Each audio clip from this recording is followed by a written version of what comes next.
अजित पवारांनी माणिकराव कोकाटेंचा राजीनामा स्वीकारला। पुढील प्रक्रियेसाठी राजीनामा मुख्यमंत्र्यांकडे पाठवला।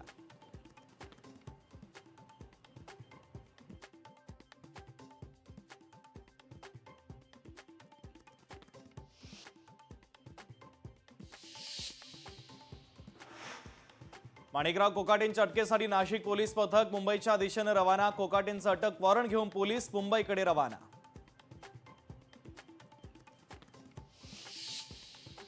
अनंत गर्जेला न्यायालयीन कोठडी। अनंत गर्जे जामिनाकरता अर्ज करण्याची शक्यता। ठाकरे बंधूंच्या जागा वाटपाचा फॉर्म्युला ठरला। दहिसरमधील 8 ते 10 वॉर्ड मनसेच्या वाट्याला। सूत्रांची माहिती। बीएमसी साठी भाजप आणि शिवसेनेमध्ये एकमत। 150 जागांवर एकमत। पुढील 2 ते 4 दिवसात उर्वरित जागांवर होणार निर्णय। सेना भाजपची संयुक्त पत्रकार परिषदेत माहिती। नवाब मलिकांच्या नेतृत्वातील राष्ट्रवादी सोबत देणं घेणं नाही। अमित साटम यांचं पत्रकार परिषदेत मोठं वक्तव्य। पुणे काँग्रेसच्या मुलाखतीदरम्यान गद्दार लोकांना पक्षानं तिकीट देऊ नये। काँग्रेसच्या कार्यकर्त्यांनी अळवला सूर।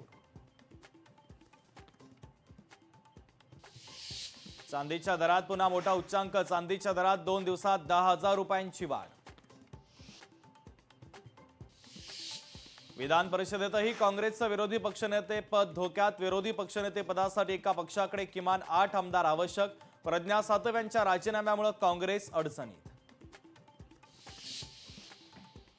सातारा प्रकरणावर सुषमा अंधारेंचा पुन्हा गौप्यस्फोट। कारवाई झालेल्या भागात अद्यापही ड्रगची तस्करी सुरू। कालही पाचगणीमध्ये छापा। अंधारेंचा दावा। नवी मुंबईमध्ये सिडकोच्या टेंडर्समध्ये घोटाळा। लाडक्या कंत्राटदाराला खुश करण्यासाठी नियमांची मोडतोड। एकनाथ शिंदेंच्या नगरविकास खात्यात चाललंय तरी काय?